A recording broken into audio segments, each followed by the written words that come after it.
their crass ignorance is displayed in many ways. It is obvious that when President Mahama spoke at the UN General Assembly, they were not listening. Because if you listen to President Mahama's speech in the UN General Assembly, which people all over the world, even in the United States and so on, are praising, you should be asking yourself, what is the difference between statements made by Okudjato Ablakwa and the statement which was read by President Mahama in the UN General Assembly? Now, I wonder how anybody who read or listened to the president's speech in the UN General Assembly will call on the same president to dismiss his foreign minister who is speaking the same language that he, the president, is speaking. It is only if they didn't listen to the president. I mean, 2 days ago, the president spoke at Davos. Yes. You understand? The Accra Reset agenda and so on. Did you listen to the speech? Yeah. How different is that speech from the statements which Okudjato Ablakwa has been making and so on? And do you know what you have ended up doing? You've ended up raising the profile of Okudjato Ablakwa, turning him into a hero. There are things that the foreign ministry has done which I'm so dissatisfied with. Today I'm spending my time here defending the foreign minister because of what you have done. Myself. Your party, your minority, what you have done. You've turned this young man into a hero. You've turned him into a hero. You understand? Maybe there's some consistency here, because only a few years ago, we saw the president of Ghana, Nana Addo Akufo Addo, sitting in front of Anthony Blinken. Foreign minister, not president.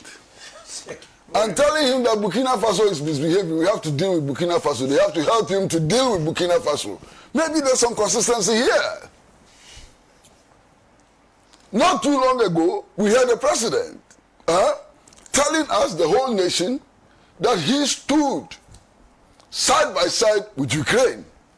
Maybe there's some consistency here with Ukraine.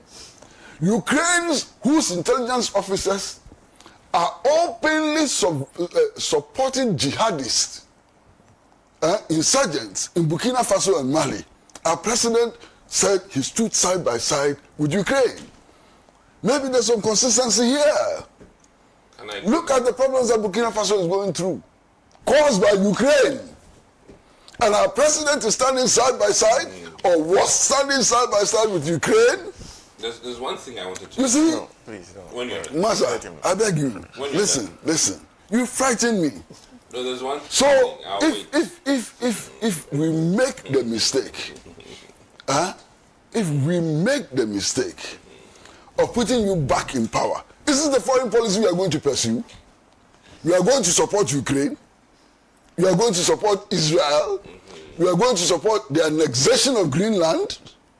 Is this the foreign policy we are going to pursue? You are going to be so unprincipled in your foreign policy? Hey, then we should be frightened. We should be very careful.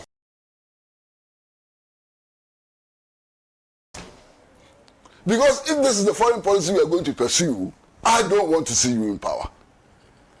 If we are going to pursue a foreign policy which supports a government who can send troops into another country to capture another president of a sovereign country with his wife, innocent wife, then I don't want to see you in power. If indeed you are going to get into power and support the genocide in Israel, I don't want to see you in power. Mr. Pratt? You see, our fellow panelist, he's been such a nice guy. He's always here. Even at the time when some people in his party decided that he shouldn't come, he was coming. So, on all occasions, I really struggle, you know, to help him, you know. But today, I'm unable to do that. Because what his contribution today amounts to self-indictment. And it is sad, that such a very nice gentleman should do that to himself. Listen, the accusation against Samuel Okudzato Abraham is that he's brash. He uses harsh words and so on. Is that not the accusation against Honorable Okudzato Abraham? But my friend here actually goes to the extent of calling Donald Trump a tyrant. Okudzato didn't come any close to calling Donald Trump a tyrant. But you have. And yet you think that the press conference has merit. If Donald Trump is a tyrant, in your view, how then does the press conference have merit? But you've even gone beyond tyrant. In your submission, you say this is a president who doesn't think through what he's doing. You're actually saying that he's unhinged. You're actually calling Donald Trump a madman. Your own submission. So, Foreign Affairs Minister. Don't worry about that. Don't worry about that at all. First of all, you think he's a tyrant, you think he's mad, and yet you are criticizing the foreign minister for taking a strong position against a madman and a tyrant. What is this? You see, the other thing that worries me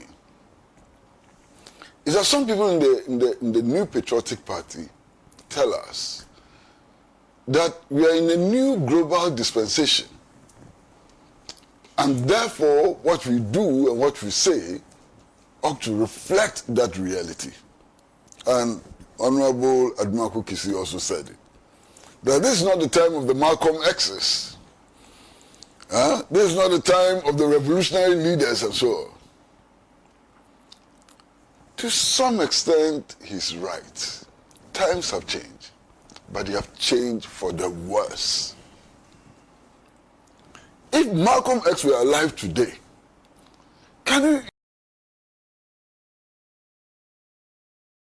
imagine the language you'll be using to describe U.S. foreign policy and its president? Look, in the past, they hid. In Chile, they assassinated Salvador Allende. But they did it in such a way that it would not be traced to them. In Ghana, they overthrew Kwame Nkrumah. They tried desperately to do it in such a way that it will be attributed to Kotoka Afrifa and some elements of the Dankwa Buzia tradition and so on. That's how they did it. They were hiding.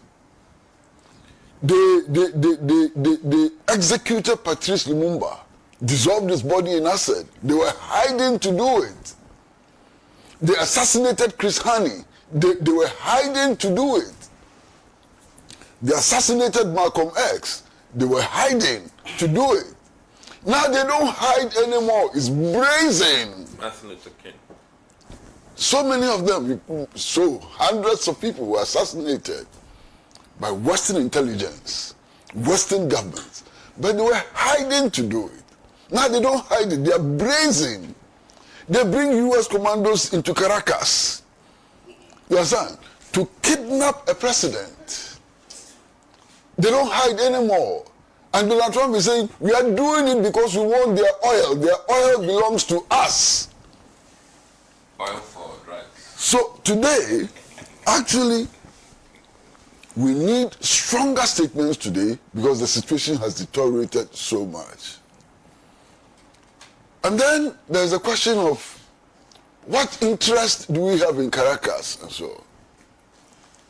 My brother, foreign policy, first and foremost, ought to be principled. Principled. Foreign policy cannot be reduced to the level of prostitution. We cannot be prostituting our foreign policy. You understand? oh, Ghanaians need visas to go to the US and therefore we should support the US. That is prostitution of foreign policy. Foreign policy ought to be anchored on principle. And indeed, Solomon Owusu has outlined the principle as stated clearly in the Constitution of Ghana. Our foreign policy is anchored on supporting international law, defending international law, defending the interests of multilateral agencies and so on, clearly stated in our foreign policy. Now, there is no country on earth which has said that the kidnapping of Nicolas Maduro is in conformity with international law. Even the allies of the United States of America have said that is a violation of international law. Now, these NPP chaps, what did they expect our foreign minister to do? To take a position against the world in favor of Donald Trump? They must be exceedingly reckless. Listen, France,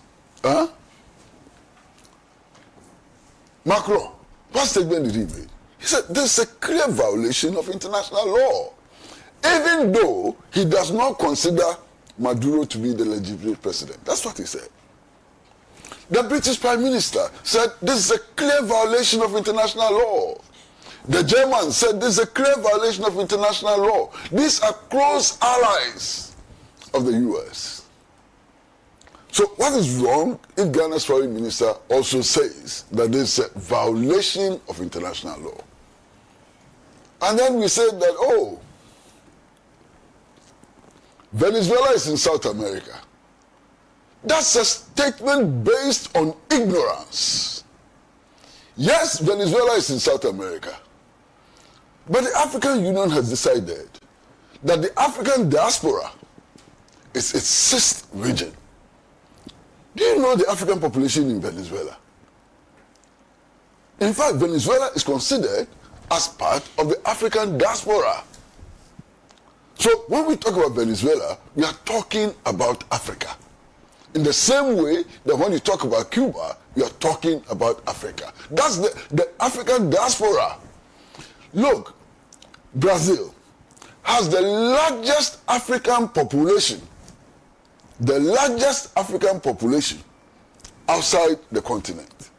Indeed, Brazil's African population is bigger than the population of some countries in Africa. So when you talk about Brazil, you are not talking about a South American nation. You are talking essentially also about Africa. And it's important that we know that. Now, listen. The international situation today is so frightening. So frightening that 2 days ago, the Prime Minister of Canada, Canning, actually made a statement, and many people have not grasped it, that Canada is ready to go to war with the US. Why do I say so? He said, if need be, they will trigger Chapter 5 of the North Atlantic Treaty Organization. What does Chapter 5 say? Chapter 5 says that when one country is attacked, all the other countries will rally and fight the opponent. And he was speaking about Greenland. And he said that Canada is ready. Canada's commitment to Chapter 5 of the NATO treaty is clear. So in effect, Canada's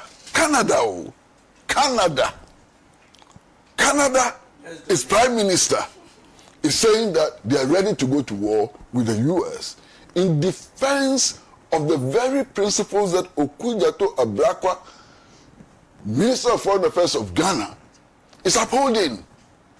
Canada, a Western country, is ready to go to war over these matters. The NPP doesn't know that. You know, yesterday, something very significant also happened. Donald Trump, in one of his outbursts, made the claim that when they attacked Afghanistan, other NATO members did not go to the front line. He made that statement. You see, these MPP chaps, they don't follow international events and so on. All the members of NATO, between yesterday and this morning, are angry. Listen to the statement that the British Prime Minister made yesterday. That this is an affront to the truth. And what Donald Trump has said is condemnable. And so on. Denmark has followed. And my MPP friends say we in Ghana, we should praise Donald Trump and get isolated in this world. I can't believe it. I mean, what pushed them to organize this press conference? What pushed them? What is wrong with them? And they should realize the mistake they have made and probably apologize. I haven't seen anybody, apart from their own few serial callers and so on, or those who do not want to be seen to be stepping out of line and so on. Everybody has condemned this press conference. In fact, some of their communicators, when you meet them on platforms like this, they try to defend. When they close, they tell you, oh, this was a useless press conference. I'm sure all of you have experienced it. Not yet. I've experienced it. They will tell you that this was a completely useless press conference. Now, I am frightened. I'm really frightened. The press conference which was organized by the minority in Parliament frightens me. And it frightens me very, very deeply. You know why? This tiff with Israel, how did it happen? Members of Parliament of Ghana traveling to Israel on official assignment were detained by the Israeli authorities and humiliated. Members of Parliament. The minority in Parliament organizes a press conference and virtually tells us that it was okay for the Israelis to arrest their own members, subject them to inhuman treatment, detain them. What kind of parliamentarians are these? They are not ready to defend their own dignity. Will they be ready to defend my dignity? Sana, their own dignity is at stake. Their dignity as members of Parliament of Ghana is at stake. They don't want to defend it. How can they defend my dignity? It's incredible. These people, where do they come from? But you see, it's so shocking that sometimes, you get choked. You don't even know what to say. It's incredible. What did Ghana do? All that Ghana did was to say that you have so badly treated our members of Parliament, carrying diplomatic passports. You so badly humiliated officials of Ghana going on official duty, and therefore we would also deport an equal number of your citizens. This is in accord with the principles of diplomacy. The number one cardinal principle of diplomacy is reciprocity. Diplomacy is based on reciprocity. You do me, I do you, pepe. That is diplomacy. So they don't even understand the principles of diplomacy. They have no idea. They don't understand the principles of diplomacy. You see, if they had kept quiet, if they had not held this press conference, we would not have known that this is how ignorant they are. But they organized this press conference and displayed their ignorance in full colors before our eyes.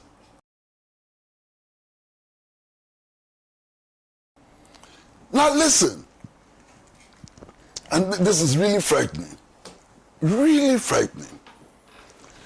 The minority in Parliament is telling us that we should not call what Israel has done in Gaza as genocide. Do you know the implications of that?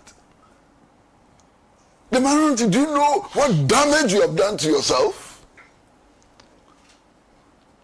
I can't believe it. Look, even in World War II, the number of journalists killed in this conflict in Gaza by the Israeli Defense Force was not equaled. This is the highest number of journalists killed in any conflict in the world by the Israeli Defense Force. And we are comfortable with it. It should not be criticized. Look at the number of women and children who have been killed. Which country in the world supports the genocide which was committed in Gaza? Which country in the world? In fact, the only people... It's very fair. That's what? It's very fair. The only political party in the world, apart from Netanyahu's party, which has supported the genocide in Gaza, is the New Patriotic Party. And you should be ashamed of yourself. I think, respectfully, that is unfair. Okay, so what is fair? Tell me. In the sense that when I started the show, I was very clear that I have a contrary opinion. So I beg to differ, you know, as boxing all of us. Oh, so the minority did not speak for you. They didn't speak for you. Okay, fine. That's fine. I must be No, listen, I was very categorical here. So it's okay. But you do not represent the opinion. So I'm only making a case that you know, he shouldn't box.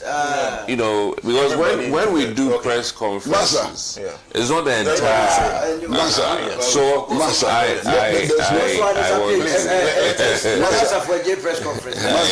there's no problem. I want to be clear about that here. Especially when I'm here. Yes, of course. That the press conference and views expressed should not be attributed to the New Patriotic Party. I'm comfortable with that. Thank you. I'm very comfortable with that. Not all members of the New Patriotic Party. Because those also held the press conference are members of the New Patriotic Party. Agree, but he's saying that they didn't speak for him. For him, especially on the question of Israel. Oh, absolutely. I mean, and I think that isn't this beautiful? I started my conversation that way. Yes. So whilst I'm here, you need to I need to clear that because then it's like you're boxing all of us. Fantastic. So you will not be boxed. I refuse. No, Master, you will not be boxed together with those who had the press conference. That's what I can assure you. Thank you. So let me make my statement very clear. Yes. Yeah. The minority or so-called minority which held this press conference finds nothing wrong with the genocide which is being committed in Palestine. Is that not shocking? I mean, so very shocking. And you see, Master, their crass ignorance is displayed in many ways. It is obvious that when President Muhammad spoke at the UN General Assembly, they were not listening. Because if you listen to President Muhammad's speech in the UN General Assembly, which people all over the world, even in the United States and so on, are praising, you should be asking yourself, what is the difference between statements made by Okudjato Ablakwa and the statement which was read by President Muhammad in the UN General Assembly? Now, I wonder how anybody who read or listened to the president's speech in the UN General Assembly will call on the same president to dismiss his foreign minister who is speaking the same language that the president is speaking. It is only if they didn't listen to the president. I mean, 2 days ago, the president spoke at Davos. Yes. You understand? The Accra Reset agenda and so on. Did you listen to the speech? Yeah. How different is that speech from the statements Okudjato Ablakwa has been making and so on? And you know what you have ended up doing? You've ended up raising the profile of Okudjato Ablakwa, turning him into a hero. There are things that the foreign ministry has done which I'm so dissatisfied with. Today I'm spending my time here defending the foreign minister because of what you have done. Myself. Your party, your minority, what you have done. You've turned this young man into a hero. You've turned him into a hero. You understand? Now, maybe history can explain what is happening today. Maybe. I'm not sure. But perhaps history would explain what is happening today. Because I recall 1969, when the Progress Party, in the face of the mounting pressure to dismantle apartheid in South Africa, issued a statement and actually fought other African countries for insisting that sanctions should be imposed on the apartheid regime. The Progress Party government led by Buzia said we should do business with apartheid. Is there some consistency here? Is there some consistency? Progress Party wanted to do business with apartheid. The apartheid regime which was saying that black people are inferior to white people. The apartheid regime which has seized most of the lands of the South Africans, which was subjecting our brothers and sisters in South Africa to inhuman treatment, which had imprisoned Nelson Mandela and so on. The Progress Party led by Buzia said we should do business with them, that the rest of the world should go to hell. Maybe there's some consistency here.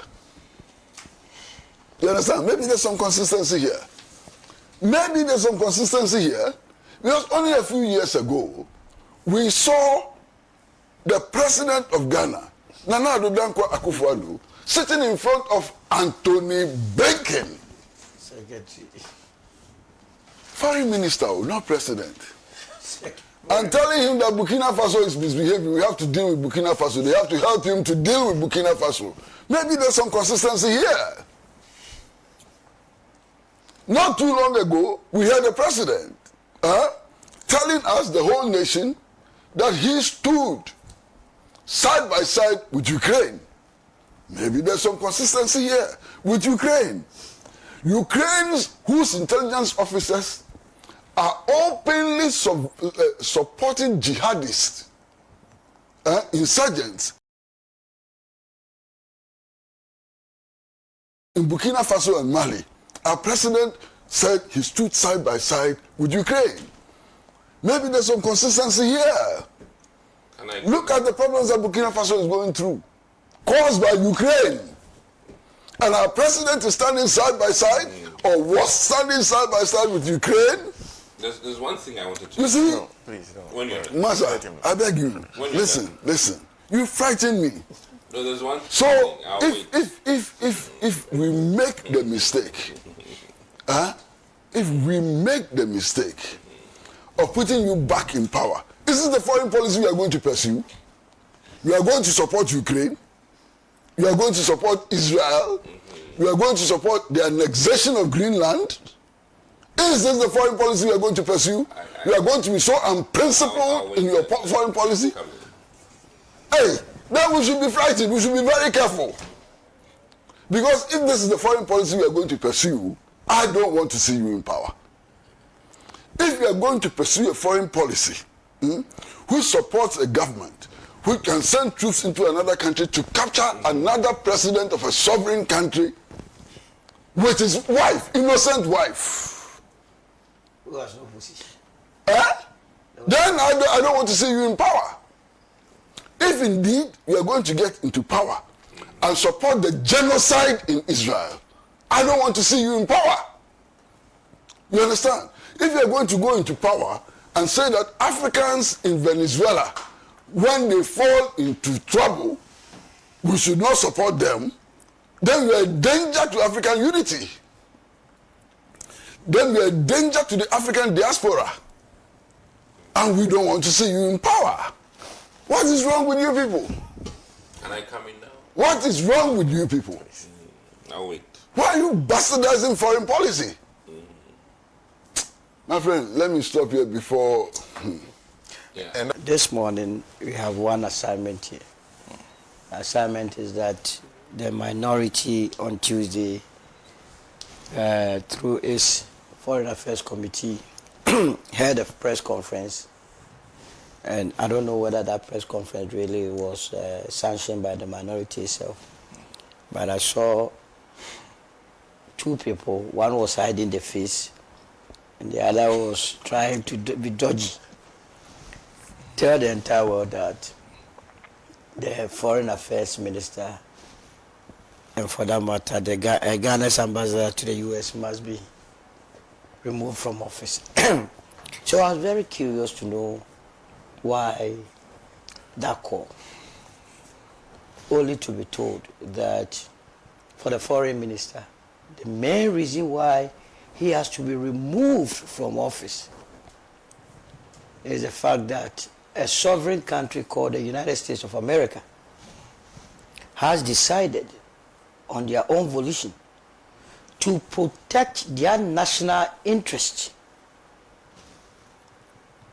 They view 75 countries as being inimical to the development of the United States, and so they are holding on with the processing of their immigration visas. And to that extent, our foreign minister must be removed. Why must the foreign minister sit down for the United States of America to say that it is not going to process visas for Ghanaian immigrants? That is the crux of the matter. So I was like, wait a minute. That's why I asked whether the press conference was sanctioned by the minority and by extension the New Patriotic Party. If indeed it was sanctioned by the party, then Senator, we are doomed. We are doomed for the next 4 years, because we would have to endure such a lackadaisical opposition to such a time that the United Party would take over either as a party in government or party, the main opposition party. Then, Senator, they say the ambassador too must come back because he's provided too much information on Ken Ofori Atta. What kind of position? But I don't blame them. If you have 87 members of parliament, which is not the ideal situation, definitely somebody must be a ranking in a particular committee. So whether you like it or not, you have to make do with the few numbers available. A quality person is outside the parliament, so what can they do? Are you going to remove Asafo and replace him with the woman who said that immediately the budget was read, COVID levy must be removed? Would that be an option? Jerry Ahmed, who is very interested in destroying tables, another Dompre, who will be a cheerleader. So it is an endemic problem. You see, they say that it is the utterances of the foreign affairs minister. I looked at the list of the 75 countries: Afghanistan, Albania, Algeria, Antigua, Barbuda, Armenia, etc., etc.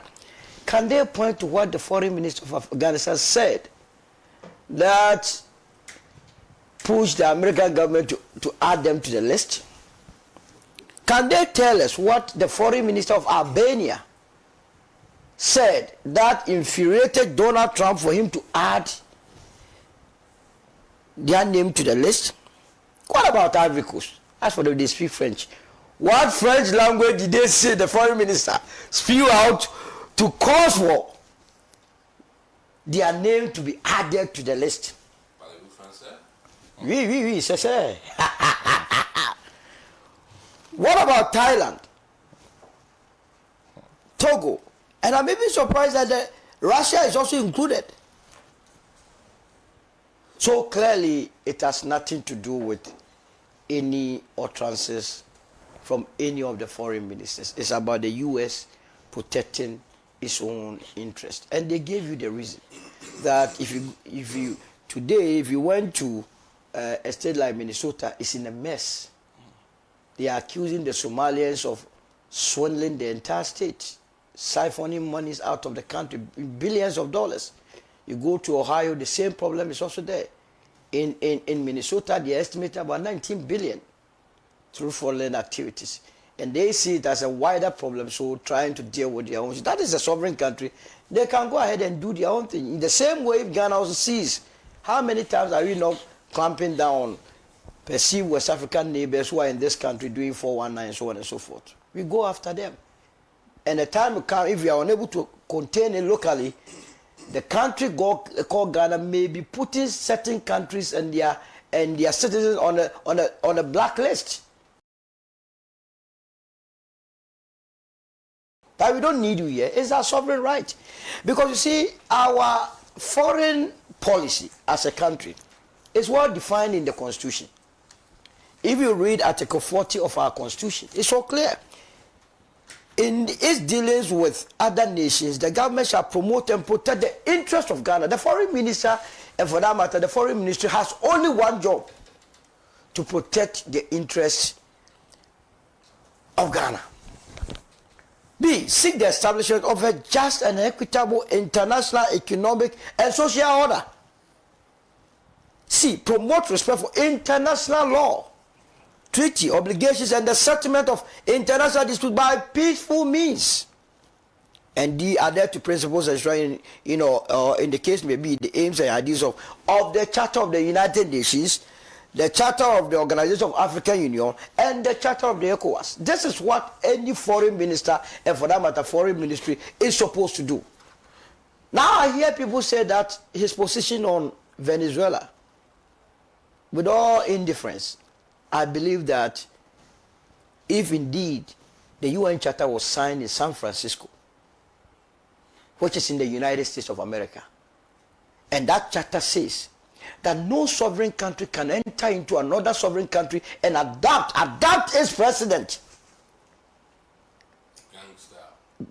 I mean, as if we are in the medieval ages, that a sovereign country that elected its own president, if you are not happy with him, it does not lie in the mouth of the United States to go and do the bidding of Venezuela. The Venezuelans, the citizens of Venezuela are capable of removing their own president. You have gone to abduct him in a Rambo style and sent him to the United States and try him for what crime? That he's leading in what? Drug business. Gun possession. Well, these people. Well, I don't blame them. I mean, statistics doesn't support that. Cocaine and its business, these drugs, less than 1% takes place between Venezuela and the United States. In any case, for a business to succeed, there has to be a buyer and a seller. So if you believe that a lot of drugs are coming from Venezuela, why don't you deal with the buyers in the United States who are buying? So that if you're able to clamp down on them, there will not be any supply. If the goods are brought and there are no buyers, would anybody bring it? That is not true. So the democratic credentials. Oil for drugs. It's a democratic principles. Were you know in this country when in 2020 Donald Trump went to court, accused the entire U.S. electoral system as being fraudulent? He accused everything. Indeed, when they went into the matter, the U.S. electoral system is as whack as anything. Ghana is better off. That people can go and stand there without any identification, then they will go and vote. So that could also not be the case.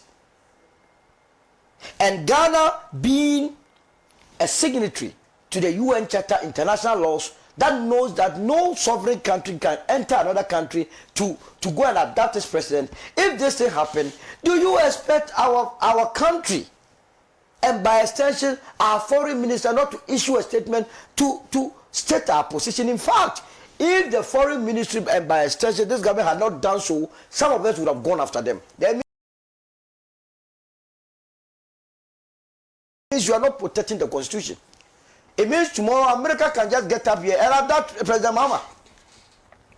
This sort of impunity, why does it happen? It's not good for us. Now I hear that Israel-Palestine is also another reason why our foreign minister is not behaving well. I mean, the position of the foreign ministry in terms of Israel-Palestine has been there since Kwame Nkrumah's day. We have always believed in the two-state solution. Americans and the Israelis, they want us to side with them. We cannot side with untruthfulness. We are always in the middle. But what we have been doing over the years is that we call them out. If we believe that you are not doing what is right, we say it. But why must we say that and not speak the truth? So that one too cannot be used against him. Look, I have checked a couple of statements that have been released, issued by the foreign ministry since Okuyeto took over. And mind you, I have been policing this administration very well because I'm always looking for information that my party, the United Party, will use against them in 2028. They issued a statement on Russia, Ukraine. You know, recently the U.S., I mean last year, latter part of last year, the U.S. Wanted a peaceful settlement of that. They issued a statement to agree with that position, that it is only by going by peaceful means that will save this world. So what is it that the foreign minister, with the benefit of this, has done that will necessitate any organized group of people to say that he must be removed? That the United States of America says it no longer wants to make citizens from 75 countries live permanently in the United States, including Ghana, and you as opposition party writing a letter to go and thank the U.S. government that, hey, you have solved our problem. You have rather a problem with the foreign minister. What have we been complaining about in this country? Brain drain. But for the magnanimity of Dr. Adumaku Kisibana, he should be in the U.S. serving their medical facilities. He could have been stolen from us with ease. We train medical doctors, we train nurses, we train teachers, we train engineers, we train carpenters, we train taxi drivers in this country with our meager resources, and they take it with ease. They take them with ease, no struggle. And what even annoys some of us is that when these people leave our country and go there, now with social media, they insult our intelligence. Leave this country, leave Ghana and come. Here is so nice. But you that could help us to grow or develop, you have left us. So how do you expect it to develop? And if by way of their thinking that they are solving an internal problem, that solution to their internal problem will aid to our advantage by preventing professionals from living and permanently settling in the United States, why must you not be happy? If you pray that every intellectual, every professional in this country should leave Ghana and go and settle in the United States, when you become the government of the day, which human resources are you going to work with? So I was very scandalized and very surprised. That's why I say I don't believe that this press conference was sanctioned by the New Patriotic Party. And that it was rather carried out by the gentleman in pursuit of his own personal agenda. Because you know he has had an issue with Okujeto in 2025, if you remember.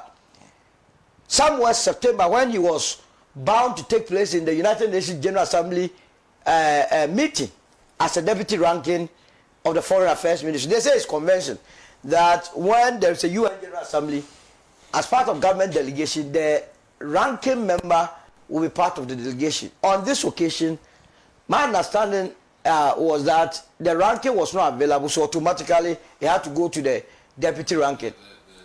Yeah, you're right. Yes. So the deputy ranking, in fact, they bought him a ticket to take part in the UN General Assembly, only for the ticket to be withdrawn at the airport. He had gone to the airport and wanted to make the trip. They said, oh, as part of a cost-cutting measure, the government delegation was only going to be the chairman and the clerk of parliament. So Asafo has not overcome this. And I believe that the Foreign Affairs Minister and the Foreign Committee must find a way of dealing with this matter so that the next General Assembly, he must also taste it. Let's be fair to ourselves. The young man wants to taste the UN General Assembly. The Minister of Foreign Affairs must not deny him the opportunity for us to be experiencing some of these processes. It's so needless. In fact, to show how angry he was with that decision, he petitioned the Speaker of Parliament to express his frustration that having been given the opportunity to attend the UN General Assembly, it took the Foreign Affairs Minister to say, you will not attend it. So the least provocation, when you can even wait, you get him on the corner and nail him, because definitely this government, they are no saints. There will be issues. They are here to do what? Audit financial, audit account, which will be made available this year. There will be a lot of issues. So why the rush? When you continue to do this, you destroy your integrity. The day you'll be saying something that is so crucial, nobody will take you serious. Yes, Kojo Kyeremanteng made a lot of revelations when he was in the opposition, but he helped the country. We must give credit where it's due. He exposed the national cathedral stealing the name of God. You understand? He exposed the bathing in the air, and so on and so forth. So as an opposition member, take a cue from it and also do something that will earn you respect. So with that, they moved to the foreign the Ghana's ambassador to the United States of America, Victor Smith. There too, they say what?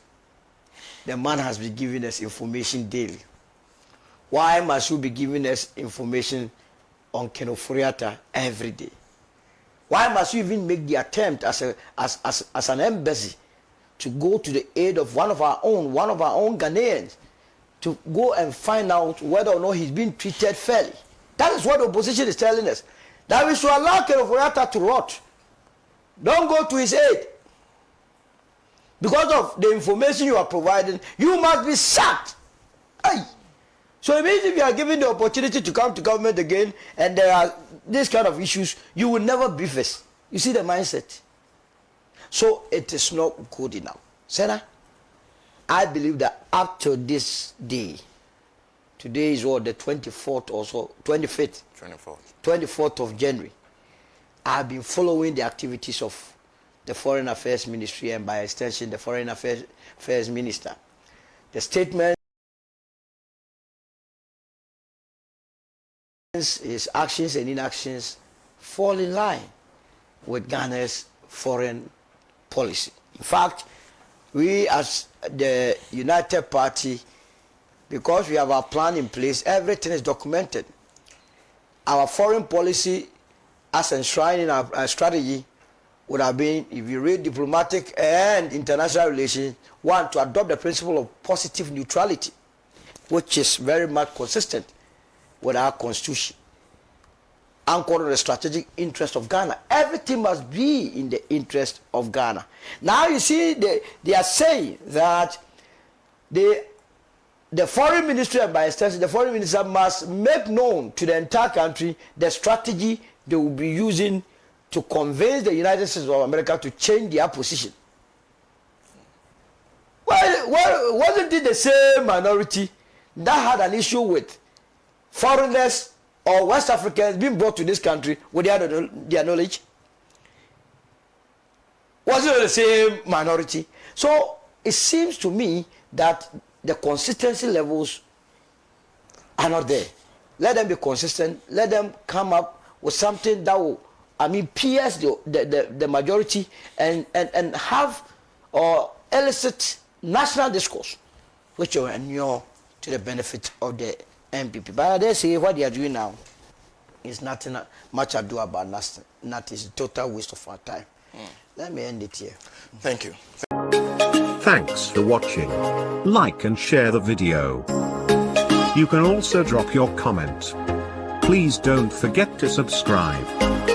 Click on the bell to turn on the notification.